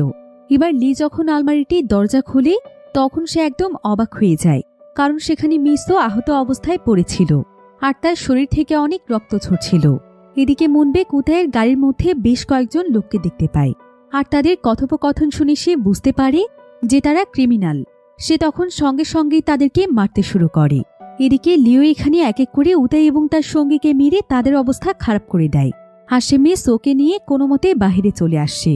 এরপর সে মুনবেকের সাহায্যে মিস ওকে হসপিটালে নিয়ে যায়। এরপর তার ট্রিটমেন্টের জন্য দ্রুত তাকে ডক্টররা ওটি রুমে নিয়ে যায়। লি তখন মুনবেককে মিস ওর সঙ্গে থাকতে বলে, আর সে সোজা চলে যায় গ্যাংস্টার পিওর সাথে দেখা করতে, কারণ লিয়ের এখনও পিওর উপর সন্দেহ হচ্ছিল যে উতাই হয়তো তার হয়েই কাজ করছে। কিন্তু লি এটা জানত না যে উতাই মূলত চংয়ের সাথে কাজ করছে, আর তারা দুজন মিলে পিওর বিরুদ্ধে কাজ করছে। এরপর লি সোজা পিওর আস্তানায় চলে যায়, যেখানে পিও এবং তার সঙ্গীরা পার্টি করছিল। লি তখন একাই তাদের সবাইকে মেরে তাদের অবস্থা খারাপ করে দেয়। এরপর লি বাহিরে এসে অফিসার সিওকে ফোন করে, আর সে তাকে বলে যে উতাইয়ের কাছে একটি অ্যাড্রেস লিস্ট রয়েছে, তুমি দ্রুত সেই লিস্টটি নিয়ে আমার কাছে চলে এসো। সিও তখন দ্রুত সেই লিস্টটি জোগাড় করে লিয়ের কাছে পৌঁছে যায়। এরপর লি সিওকে নিয়ে সোজা মিস ওয়ের বাড়িতে পৌঁছে যায়, আর সেখানে মিস ওয়ের কাছে যেই পার্সেলটি এসেছিল সেই পার্সেলের বক্সটি লি সিওকে দেখায়। আর এই একই ধরনের পার্সেল সে এর আগেও দেখেছিল। তো লি তখন সিওকে বলে, আমি এখন এই বিষয়গুলো বেশ ভালোভাবেই বুঝতে পারছি। আসলে এই বন্দুকের পেছনে বিশাল বড় কোনো সংস্থার হাত থাকতে পারে, যারা কিনা দুর্বল মানুষদেরকে টার্গেট করে তাদের কাছে ফ্রিতে বন্দুক ডেলিভারি করছে। কারণ তারা জানে যে এই মানুষগুলো বন্দুক পেলে নিশ্চয়ই সেটা ব্যবহার করবে, আর তারা তাই প্রতিবারই সেই সমস্ত মানুষদেরকে টার্গেট করে বন্দুক পাঠিয়েছে যারা কিনা তাদের জীবনে নানা সমস্যায় জর্জরিত, আর যারা প্রতিশোধ নেওয়ার জন্য মরিয়া হয়ে আছে। কিন্তু এমনটা কোনো সংস্থা নিজে টাকা খরচ করে কেন করতে যাবে? তাদের মূল উদ্দেশ্যটা আসলে কি? লি এটা কোনোভাবেই বুঝতে পারছিল না। এখন এই সমস্ত বিষয়গুলো সিও লিয়ের কাছ থেকে জানার পর সে সোজা তাদের পুলিশ স্টেশনে চলে আসে, আর সে মেইন অফিসার এবং তার টিমের লোকদেরকে সমস্ত কিছু খুলে বলে। সিও এখানে সেই লিস্টটি দেখিয়ে সবাইকে উদ্দেশ্য করে বলে, এখানে যতজন মানুষের নাম রয়েছে তারা প্রত্যেকেই অনেক দরিদ্র শ্রেণীর মানুষ, এবং তারা তাদের জীবনে নানা সমস্যায় জর্জরিত। তাদের কাছে এতটাও টাকা নেই যে তারা কোনো বন্দুক কিনতে পারবে, আর তাদের এই পরিস্থিতি এবং দুর্বলতার সুযোগ নিয়ে কোনো এক সংস্থা তাদের কাছে ফ্রিতেই বন্দুক ডেলিভারি দিচ্ছে, আর তাদের উদ্দেশ্য হয়তো এই সমস্ত মানুষদেরকে দিয়ে ক্রাইম করানো। এরপর মেইন অফিসার তখন লিস্টের নামগুলো চেক করতে থাকে। সে তখন সিওকে বলে, এখানে থাকা প্রত্যেকের নামই তো কিছুটা অদ্ভুত। সিও তখন তাদেরকে বলে, আসলে এই বন্দুক অর্ডার করার সময় প্রত্যেকেই নিজেদের নিকনেম লিখতে হয়, আর সেই নিকনেম অনুযায়ী তাদের অ্যাড্রেসে বন্দুকগুলো চলে আসে। কিন্তু মেইন অফিসার তখন আরও জানতে চায় যে যদি এখানে সবকিছু হাইড করাই থাকে তাহলে সেই সংস্থা মানুষের পার্সোনাল ইনফরমেশন কিভাবে জোগাড় করেছে, আর কিভাবে তারা তাদের অ্যাড্রেসে এই বন্দুকগুলো পাঠিয়েছে। সিও তখন মেইন অফিসারকে বলে, নিশ্চয়ই এর জন্য তারা কোনো সফটওয়্যার ব্যবহার করেছে, যেটার মাধ্যমে সেই মানুষের পার্সোনাল ইনফরমেশন তাদের কাছে পৌঁছে গিয়েছে। এখন এই সমস্ত তথ্য জানতে পেরে মেইন অফিসার তার টিমকে বলে, এই লিস্টের মধ্যে যতগুলো নাম এবং অ্যাড্রেস আছে তোমরা সেই প্রত্যেকটি অ্যাড্রেসে গিয়ে এই মানুষগুলোর ব্যাপারে তথ্য বের করবে, আর তাদের কাছে যদি তোমরা কোনো ধরনের বন্দুক পাও তাহলে সঙ্গে সঙ্গে সেটাকে জব্দ করে ফেলবে। অন্যদিকে লি মিস ওয়ের খবর জানার জন্য দ্রুত হসপিটালে চলে যায়, যেখানে মুনবেক চুপচাপ বসেছিল। লি এতে মুনবেকের উপর বেশ ইমপ্রেস হয়ে যায়, কারণ সে একজন অচেনা মানুষ হয়েও সে তাকে অনেক হেল্প করেছে এবং লি তাকে যা করতে বলেছে সে তাই করেছে। তাই লি এখানে মুনবেককে মন থেকে ধন্যবাদ জানায়। এরপর লি মুনবেককে বলে, তুমি কিছু মনে না করলে আমি কি তোমার ব্যাপারে বিস্তারিত জানতে পারি, যে তোমার লাইফস্টাইল কেমন, তুমি কিভাবে বড় হয়েছ আর এখন তুমি কি করছো। মুনবেক তখন তাকে তার জীবনের সবকিছু বলতে শুরু করে। এবার আমরা মুনবেকের জীবনের ফ্ল্যাশব্যাক দেখতে পাই, যেখানে মুনবেক অনেক ছোট্ট একটি বাচ্চা ছিল আর মুনবেকের পরিবারের আর্থিক অবস্থা একদমই ভালো ছিল না। মুনবেকের মা মুনবেককে কোলে নিয়ে কোনো এক জায়গাতে যাচ্ছিল আর মুনবেকের মায়ের কাছে নিজের খাওয়ার মতোই কোনো টাকা ছিল না। তাই সে মুনবেককে কি খাওয়াবে, কিভাবে মানুষ করবে এসব নিয়ে অনেক দুশ্চিন্তায় পড়ে যায়। এজন্য মুনবেকের মা মুনবেককে একজন মহিলার হাতে তুলে দেয়। কিন্তু মুনবেকের মা তাকে যেই মহিলার হাতে তুলে দিয়েছিল সেই মহিলাটি আসলে কোনো ভালো মানুষ ছিল না, বরং বাচ্চাদেরকে নিয়ে তার একটি বিজনেস ছিল। সে এমনই পরিস্থিতির শিকার হওয়া মায়েদের কাছ থেকে তাদের বাচ্চাকে নিয়ে নিত এবং তাদেরকে কথা দিত যে সে বাচ্চাগুলোকে ভালোভাবে মানুষ করবে। কিন্তু পরবর্তীতে সে বাচ্চাগুলোকে বিক্রি করে অনেক টাকা পেত। সেই মহিলাটির একজন টিম মেম্বারও ছিল, যার নাম ছিল হ্যানসুক। তো এভাবেই একদিন হ্যানসুকের কাছে একজন ব্যক্তির ফোন আসে। সেই ব্যক্তির আসলে আই ট্রান্সপ্ল্যান্টের জন্য একজন বাচ্চার চোখের প্রয়োজন ছিল, আর এই আই ট্রান্সপ্ল্যান্টের জন্য হ্যানসুক যদি একজন বাচ্চার ব্যবস্থা করে দেয় তাহলে সেই ব্যক্তি এর বিনিময়ে তাকে অনেক টাকা দেবে। এবার আমরা মুনবেককে দেখতে পাই। মুনবেক এখন কিছুটা বড় হয়ে গিয়েছে। তো হ্যানসুক তখন টাকার জন্য অনেক নির্মমভাবে মুনবেকের শরীর থেকে একটি চোখ তুলে নেয়, যার ফলে মুনবেকের একটি চোখ অন্ধ হয়ে যায়। এরপর দেখতে দেখতে এই মুনবেককে অনাথ বাচ্চাদের মতো অনেক পরিবারই দত্তক নেয়। কিন্তু তার একটি চোখ অন্ধ হওয়ার কারণে তাকে কোনো পরিবারই খুব বেশি দিন তাদের কাছে রাখে না। এজন্য হ্যানসুক তখন মুনবেককে আমেরিকাতে পাঠানোর ব্যবস্থা করে দেয়। তো যে মহিলা মুনবেককে দত্তক নিয়েছিল সেই মহিলা তখন মুনবেককে নিয়ে এয়ারপোর্টে প্লেনের অপেক্ষায় বসেছিল। মহিলাটি তখন মুনবেককে বলে, আমরা তোমাকে আমেরিকাতে এই কারণেই পাঠাচ্ছি, কারণ ওখানে যাওয়ার পর তোমার জীবন একদম ঠিক হয়ে যাবে, তুমি তোমার জীবনকে সুন্দরভাবে গুছিয়ে নিতে পারবে। কিন্তু মুনবেকের আমেরিকাতে পৌঁছানোর পর দেখা যায় তার জীবন পরিবর্তন তো দূরের কথা, বরং তার জীবন আরও অনেক দুর্বিষহ হয়ে ওঠে। কারণ সেখানেও হ্যানসুকের মতো অনেক খারাপ মানুষেরা ছিল, যারা কিনা বাচ্চাদের শরীরের বিভিন্ন অর্গান বিক্রি করে ব্যবসা করত। এরপর একদিন তো মুনবেকের সাথে ঘটে যায় অনেক ভয়ানক একটি ঘটনা। কয়েকজন বিদেশি লোকেরা মিলে তার শরীর থেকে কিছু অর্গান বের করার চেষ্টা করছিল, কিন্তু তার আগেই সেখানে পুলিশ চলে আসে আর মুনবেক কোনো মতে এখানেই বেঁচে যায়। এভাবেই ছোট্ট বাচ্চাটিকে নিয়ে সবাই দিনের পর দিন ব্যবসা করেছে আর এমনই নির্যাতনের শিকার হয়েছে মুনবেক। এবার মুনবেকের এই সমস্ত কথা শুনে লিয়ের মনে একটি প্রশ্নই জাগছিল, যে ছোটবেলায় যদি মুনবেকের একটি চোখ নিয়ে নেওয়া হয় তাহলে এখন তার কাছে দুটো চোখ কিভাবে আছে। তবে মুনবেকের জীবনের এত কষ্টের ঘটনা শুনে লিয়ার তাকে বাড়তে কোনো প্রশ্ন করে না। এবার অন্যদিকে আমরা চংকে দেখতে পাই। চং উতাইকে দেখার জন্য হসপিটালে আসছে, কিন্তু সেখানকার হসপিটালের লিফটের ভেতর তার সঙ্গে লিয়ের দেখা হয়ে যায়। চং সঙ্গে সঙ্গে লিকে চিনে ফেলে। চং তখন সুযোগ বুঝে লিকে মারার জন্য তার পকেট থেকে একটি ছুরি বের করে, আর এই বিষয়টি মুনবেক দেখতে পায়। তাই সে লিকে বাঁচানোর জন্য তার সামনে এসে দাঁড়ায়। এতে করে চং তার প্ল্যান আর সাকসেস করতে পারে না, তবে সে কোনোভাবেই হাল ছেড়ে দেয় না। হসপিটাল থেকে লি বের হওয়ার পর চং তার গাড়ির পিছু পিছু ফলো করতে থাকে। এদিকে কিছুক্ষণ পর মুনবেক তার অ্যাপার্টমেন্টে ফিরে আসে, আর তাকে দেখে এখন একটু অন্যরকম লাগছিল। তার আশেপাশে অনেক মানুষ ঘুরতে থাকে, আর এখানে এই গল্পের অনেক বড় একটা টুইস্ট রিভিল হয়।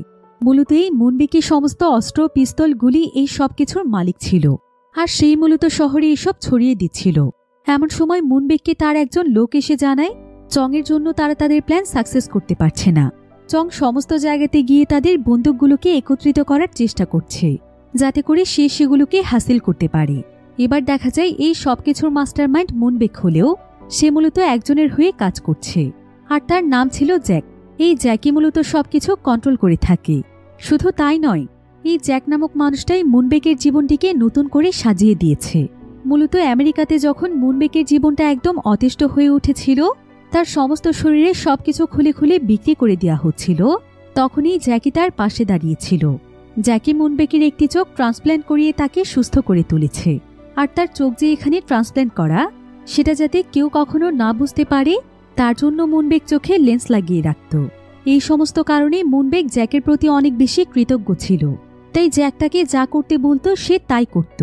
আর জ্যাকের কথা মতোই মুনবেকি সমস্ত কাজগুলো করে যাচ্ছে।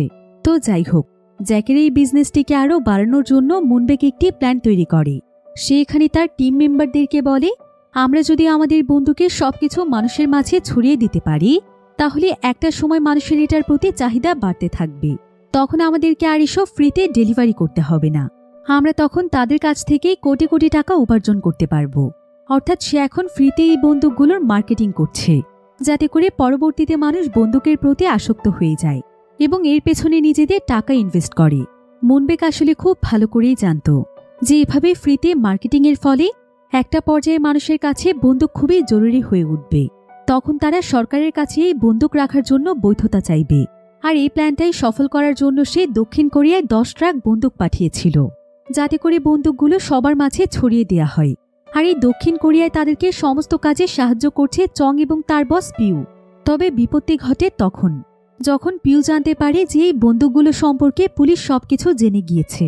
আর তাছাড়া মুনবেক তাকে কাছে পেলে ছাড়বে না, কারণ তাদের বিজনেসে পুলিশ ইনভলভ হয়ে যাওয়ার ফলে তাদের বিজনেসের অনেক বড় ক্ষতি হয়ে গিয়েছে।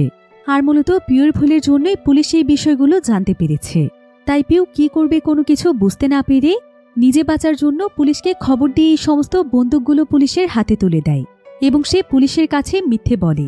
সে বলে, আসলে কিম আমার কাছে তার বিজনেস বিক্রি করে দিয়েছিল আর সেখান থেকে আমি এসব অবৈধ বন্দুকগুলো পেয়েছি। পিউর এই সমস্ত কথা পুলিশ বিশ্বাসও করে ফেলে। তবুও তারা এই বন্দুকগুলো দক্ষিণ কোরিয়ায় পাঠানোর মাস্টার মাইন্ডকে খুঁজতে থাকে। তো যাই হোক, পুলিশ অনেক খোঁজাখুঁজি করার পর জানতে পারে এই কুরিয়ার পার্সেলগুলো পৌঁছানোর জন্য এই শহরের বিভিন্ন বয়স্ক মানুষদেরকে ব্যবহার করা হয়, যারা কিনা মূলত ডেলিভারি ম্যান হিসেবে কাজ করে থাকে। কারণ তাদের এই বয়সে এসে ভালো একটা টাকা ইনকামের সোর্স ছিল এই মাধ্যমটি।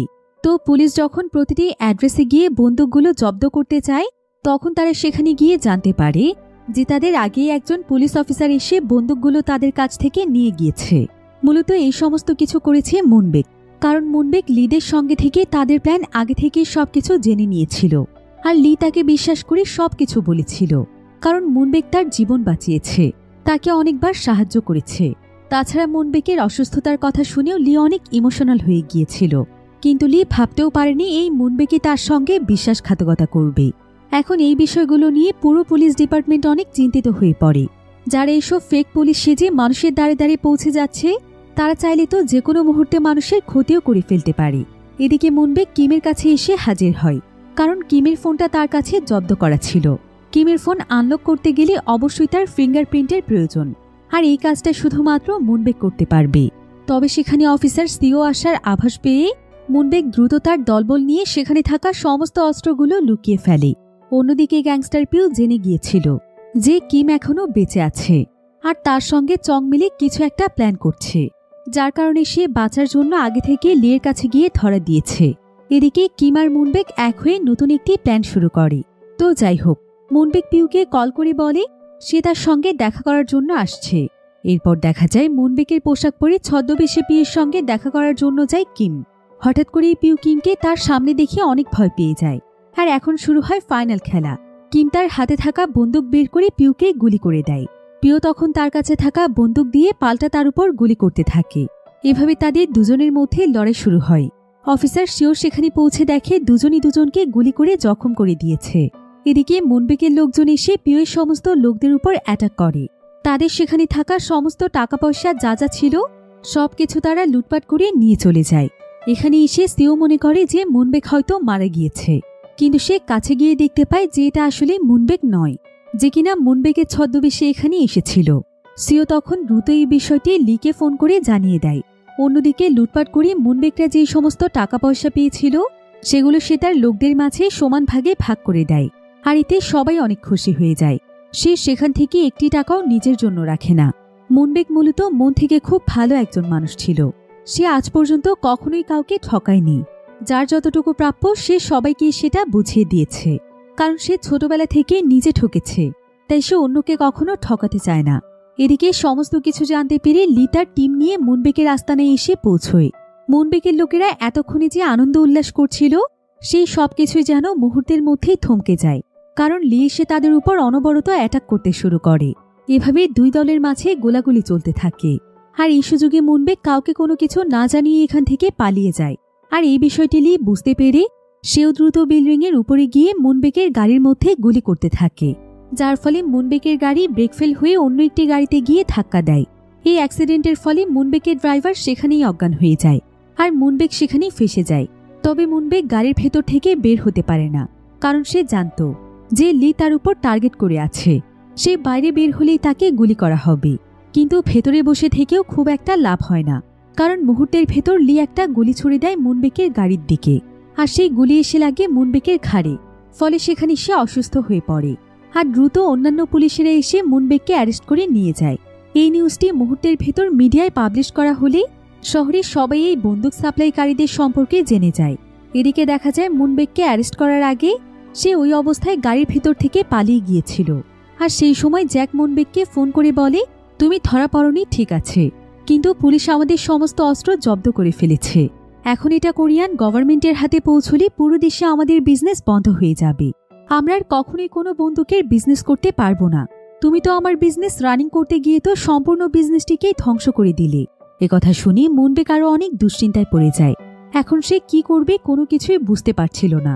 তবে সে এটা ভাবতে থাকে যে এখন পর্যন্ত এত মানুষের কাছে ফ্রিতে বন্দুক পৌঁছে দিয়েও এখনো পর্যন্ত শহরে বড় ধরনের দুর্ঘটনা ঘটেনি। এমনকি কোনো মানুষই সরকারের কাছে বন্দুকগুলো লাইসেন্সের জন্য আবেদনও করেনি।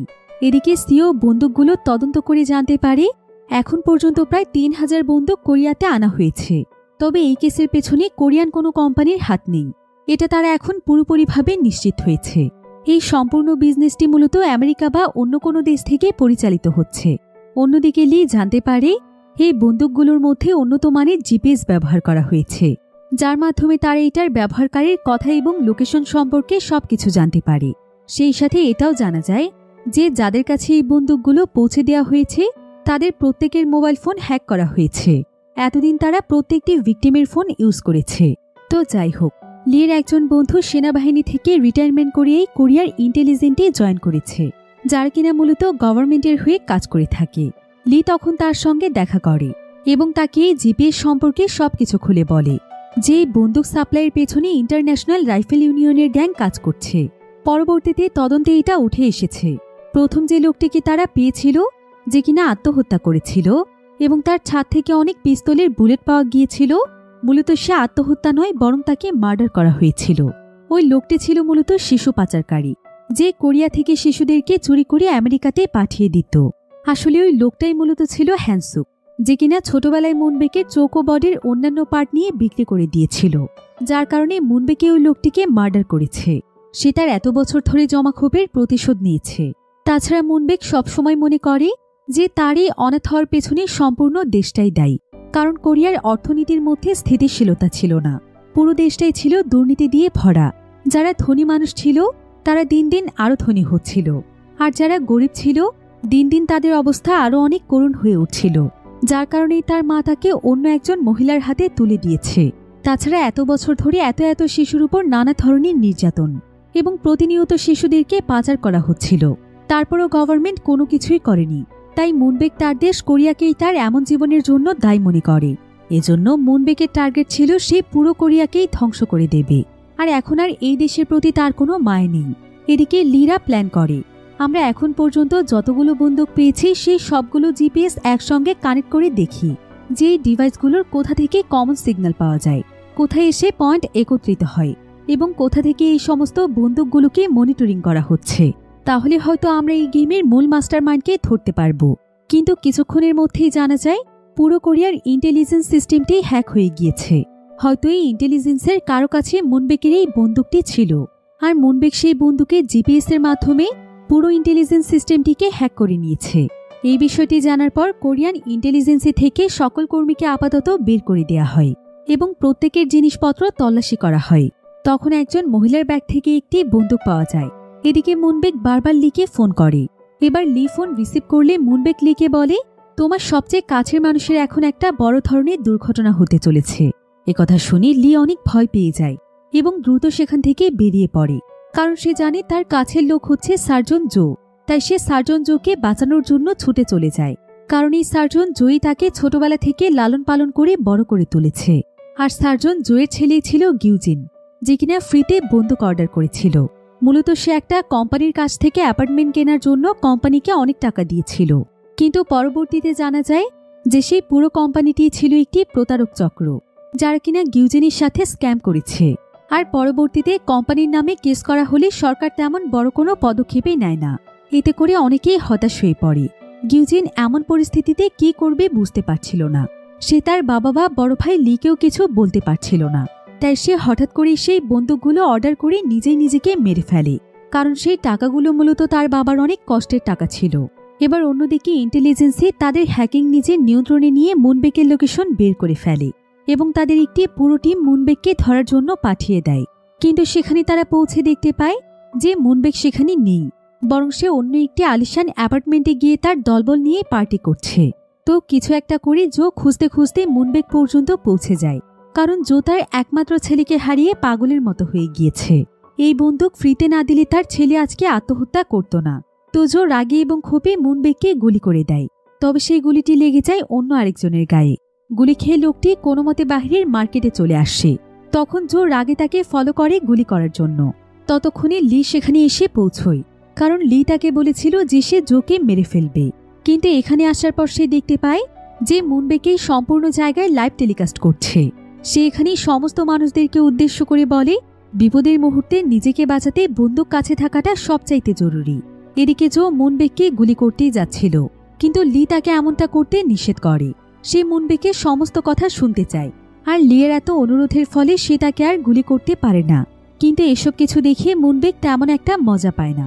তার সমস্ত প্ল্যান যেন আবারও নষ্ট হয়ে যায়, কারণ সে এখানে গোলাগুলি চাইছিল। তো মুনবেক তখন নিজেই গাড়ি থেকে বের হয়ে 2 হাতে পিস্তল নিয়ে সবাইকে গুলি করতে করতে সামনের দিকে চলে আসে। সে সমস্ত পুলিশদেরকে সেখানে গুলি করে দেয়। এরপর মুনবেক সমস্ত মিডিয়াতে প্রচার করে, বিপদের সময় যদি কারো বন্দুকের প্রয়োজন হয় তাহলে আপনারা যে কেউ বিনা দ্বিধায় আমাকে জানাতে পারবেন। আমি সবাইকে ফ্রিতে বন্দুক দেব। মানুষ নিজেদের বিচার নিজেরাই করবে। আইনার সরকারের উপর ছেড়ে দিলে কোর্ট কাচারি করতে করতে তার জীবনটাই শেষ হয়ে যাবে, কিন্তু সে কোনোদিন সুবিচার পাবে না। আর প্রত্যেকটি মানুষেরই অধিকার আছে নিজেদের প্রতি হওয়া অন্যায়ের প্রতিশোধ নেওয়া এবং নিজেদের সুবিচার নিজেদেরকেই নিশ্চিত করা। লিকে হসপিটালে ভর্তি করলে লি এই যাত্রায় বেঁচে যায়। এবার কিছুদিনের মধ্যে দেখা যায় মুনবেকের সেদিনের কথাগুলো এ শহরের অনেক মানুষের মধ্যে প্রভাব ফেলে দিয়েছে। এরপর একজন মহিলা মুনবেকের কাছ থেকে ফ্রিতে একটি বন্দুক নেয়, আর সে সোজা কোর্টে এসে জজের সামনে একজন আসামিকে গুলি করে মেরে ফেলে, যে কিনা একজন রেপিস্ট ছিল। কারণ জজ মূলত রেপিস্টকে মাত্র 3 বছরের শাস্তি দিয়েছে, আর এটা সে কোনোভাবেই মানতে পারেনি। এভাবে পুরো শহরের মানুষ বন্দুক নিয়ে মাতামাতি শুরু করে দেয়। অনেক ইনফ্লুয়েন্সাররা ভিডিও করে ভিউ বিজনেস করতে থাকে। এমনকি মানুষ এখন নিজেদের কাছে পিস্তল রাখার বৈধতা নিয়ে সরকারের বিরুদ্ধে আন্দোলন করতে থাকে। তাই পরিস্থিতি নিয়ন্ত্রণের জন্য সরকারের পক্ষ থেকে একটি ভোট নেওয়া হয়, যেখানে 40% ভোটে এগিয়ে যায় যারা কিনা বন্দুকের বৈধতা চাইছে তারা। এমন পরিস্থিতিতে গভর্নমেন্ট আর কিছুই করতে পারে না। হসপিটাল থেকে সুস্থ হয়ে লি পুলিশ স্টেশনে এসে জানতে পারে যে সেদিন মুনবেকের একটি ভিডিও পুরো দেশে ভাইরাল হয়ে গিয়েছিল। এরপর প্রায় 15,000 মানুষ তার কাছ থেকে ফ্রিতে বন্দুক অর্ডার করেছে। এদিকে মুনবেক একজন পার্টনার খোঁজার জন্য কয়েকজন ব্যবসায়ীকে ডেকে পাঠায়। সেখানে অনেকে আসলে মুনবেক সবার সামনে একজনকে গুলি করে মেরে ফেলে এবং সেই টেবিলে একটি বন্দুক রেখে দিয়ে বলে, এখানে যে একজন বেঁচে থাকবে তাকে আমি আমার পার্টনার বানাবো। কোরিয়ায় আমার বিজনেসের দায়িত্ব তাকে দিয়ে দেব। অর্থাৎ মুনবেক চাইছিল এখানে থাকা সবাই সবার সঙ্গে গোলাগুলি করে শেষ পর্যন্ত যে টিকে থাকবে তার সঙ্গে ব্যবসা করবে। তাই তখন একজন বিজনেসম্যান টেবিলের উপরের বন্দুকটি তার হাতে তুলে নেয়, কিন্তু সে অন্য কারো দিকে বন্দুক তাক না করে মুনবেকের দিকে তাক করে এবং তাকে হুমকি দিতে শুরু করে। এমনকি মুনবেকের উপর গুলি চালালে দেখতে পায় যে বন্দুকে আসলে কোনো বুলেটই ছিল না, সেটা খালি ছিল। এরপর সেখানে থাকা সমস্ত বিজনেসম্যানকে মেরে ফেলা হয়, আর যে মুনবেকের উপর পিস্তল তাক করেছে তাকেই পরবর্তীতে মুনবেক তার পার্টনার করে নেয়। কারণ এই বিজনেসম্যানের মধ্যে সে সততা দেখতে পেয়েছে, সে ন্যায় অন্যায়ের পার্থক্য জানে। তাই তো সে বিজনেসের লোভে না পড়ে তাকেই মারতে চেয়েছিল। এদিকে আন্দোলনকারী বাড়তে বাড়তে প্রায় লক্ষ্যতে গিয়ে পৌঁছয়। তারা সবাই তাদের কাছে বন্দুক রাখতে চায়, তাও আবার বৈধভাবে। সরকার যেন তাদেরকে বন্দুক রাখার অনুমতি দেয়। এমন পরিস্থিতিতে কোনোভাবেই তাদেরকে সামলানো যাচ্ছিল না। তারা দিনরাত রাস্তায় এই ব্যাপারে আন্দোলন করছিল। তবে এমন সময় দেখা যায় যে সেখানে বিশাল বড় একটি ট্রাক এসে হাজির হয়। সেই ট্রাকে কোনো ড্রাইভার ছিল না, মূলত ট্রাকটিকে দূর থেকে নিয়ন্ত্রণ করা হচ্ছিল। এবার কিছুক্ষণের মধ্যেই সবাই ট্রাকের দরজা খুললে দেখতে পায় যে এখানে তো ট্রাক ভর্তি বন্দুক রয়েছে। এবার একটি সাউন্ড সিস্টেমের মাধ্যমে বলা হয় যাদের বন্দুকের প্রয়োজন তারা যেন এখান থেকে তাদের ইচ্ছে মতো বন্দুক নিয়ে নেয়। তো দেখা যায় সেখানে থাকা মানুষ বন্দুক নেয়ার জন্য ট্রাকের উপর একদম হুমড়ি খেয়ে পড়ে। তারা যেন তাদের জীবনের সবচাইতে মূল্যবান সম্পদ পেয়ে গিয়েছে। তারা প্রত্যেকেই এখন বন্দুককে নিজেদের রক্ষা কবচ মনে করছে। যে যেভাবে যে কয়টা পারছিল সবাই বন্দুক নিয়ে নিচ্ছিল।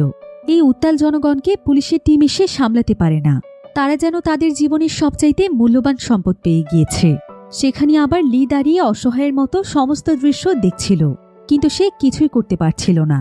এরপর দেখতে দেখতে যখন পরিস্থিতি আরো অনেক বাজে হতে থাকে এবং চারিপাশে মানুষ ছুটোছুটি করতে শুরু করে, তখন সবার মাঝখানে মুনবেগ বেরিয়ে আসে এবং সে তার হাতে থাকা একটি বন্দুক লির দিকে তাক করে। লির হাতেও একটা বন্দুক ছিল, কিন্তু লি তাকে চাইলেও কোনোভাবে শুট করতে পারছিল না, কারণ যদি এখানকার উৎসুক জনতা একটি গুলির আওয়াজ পায় তাহলে তারও এখানে অনবরত গোলাগুলি শুরু করে দেবে। কিন্তু লি এতক্ষণ যেই ভয়টা পাচ্ছিল সেটাই হয়। হঠাৎ করে একটি গুলি মুনবেগের গায়ে এসে লাগে, আর তখন আশেপাশে থাকা মানুষ মনে করে যে তাদের উদ্দেশ্যে গুলি করা হচ্ছে। তাই যে যার হাতে থাকা বন্দুক নিয়ে একে অপরকে গুলি করতে থাকে। মূলত জ্যাকের লোক মুনবেগকে গুলি করে দিয়েছে, কারণ জ্যাক আগেই মুনবেগকে সাবধান করে দিয়েছিল যে ঠিকঠাকভাবে কাজ করতে। কিন্তু মুনবেগ নিজের ইচ্ছে মতো কাজ করে গিয়েছে, তাই তার লোকে আজকে মুনবেগকে গুলি করে মেরে ফেলেছে। তারপরও মুনবেগ যখন তার জীবনের শেষ পর্যায়ে ছিল তখন সে মানুষকে গোলাগুলি করতে দেখে অদ্ভুত এক শান্তি পাচ্ছিল, কারণ তার কাছে মনে হচ্ছিল সবাই প্রতিশোধ নিতে শিখেছে। এখন আর তাদের দেশে কোনো অন্যায় থাকবে না, প্রত্যেকটি মানুষের ন্যায় বিচার পাবে। এসব ভাবতে ভাবতে মুনবেগ সেখানে তার জীবনের শেষ নিঃশ্বাস ত্যাগ করে। এদিকে এই আন্দোলনের মাঝখানে ছোট একটি বাচ্চা চলে আসায় লি সেই বাচ্চাটিকে নিজের কাছে আগলে রাখে। আর এতক্ষণ এখানে যা কিছু ঘটেছে সেই সবকিছু একজন সাংবাদিক দূর থেকে ভিডিও করে চ্যানেলে পাবলিশ করে দেয়। আর ভিডিওগুলো পুরো দেশে ভাইরাল হয়ে গেলে লিকে সবাই বাহবা দেয়। লিকে সবচাইতে সাহসী পুলিশ হিসেবে সম্মাননাও দেওয়া হয়। এখন সমস্ত পরিস্থিতি স্বাভাবিক হয়ে যাওয়ার পর সবাই সেই জায়গার করুণ পরিস্থিতি দেখে নিজেদের ভুল বুঝতে পারে, আর তারা তখন নিজ দায়িত্বে বন্দুকগুলো জমা দিয়ে আবারও তাদের স্বাভাবিক জীবনে ফিরে যায়। তবে এই আন্দোলনে প্রায় ৭০ জনেরও বেশি মানুষ মারা গিয়েছিল এবং এই ঘটনার পর পুরো দেশ একদম শোকের ছায়ায় ঘিরে গিয়েছিল। আর এখানেই এই সুন্দর গল্পটি শেষ হয়ে যায়। এই গল্পটিতে মূলত আমাদের পৃথিবীর নির্মম বাস্তবতাকে তুলে ধরা হয়েছে, কারণ পৃথিবীর যে কোনো দেশে নিচ শ্রেণীর মানুষেরা তাদের ন্যায় বিচার পায় না। তাদেরকে বছরের পর বছর অপেক্ষা করতে হয় একটি সুবিচারের আশায়। এতে করে যেন তাদের পুরো জীবনটাই শেষ হয়ে যায়। তারা আর কখনোই প্রতিশোধ নিতে পারে না এবং ন্যায় বিচারও পায় না। অন্যদিকে যারা অন্যায় করেছে তারা অনেক সুখে শান্তিতে বিলাসবহুলভাবে সমাজে বসবাস করতে থাকে। সমাজে এত নিয়মকানুন এবং আইন থাকার পরও তাদেরকে শাস্তি দেওয়ার মতো যেন কেউ নেই। ফলে প্রতিনিয়ত নিচ শ্রেণীর মানুষদেরকে প্রতিশোধের নেশায় ধুকে ধুকে মরতে হয়। আর যদি পুরো পৃথিবীর নিয়মকানুন এভাবেই চলতে থাকে তাহলে কোনো একদিন পৃথিবীর সমস্ত নিচ শ্রেণীর মানুষেরা এক হয়ে বিক্ষোভে ফেটে পড়বে এবং এতে ধ্বংস হয়ে যাবে আমাদের পুরো পৃথিবী। তাই প্রত্যেকটি রাষ্ট্রকেই ধ্বংস থেকে বাঁচতে নিজ নিজ জায়গা থেকে প্রত্যেকটি মানুষের জন্য ন্যায় বিচার নিশ্চিত করতে হবে। তবেই ধীরে ধীরে সুন্দর হয়ে উঠবে আমাদের এই পৃথিবী।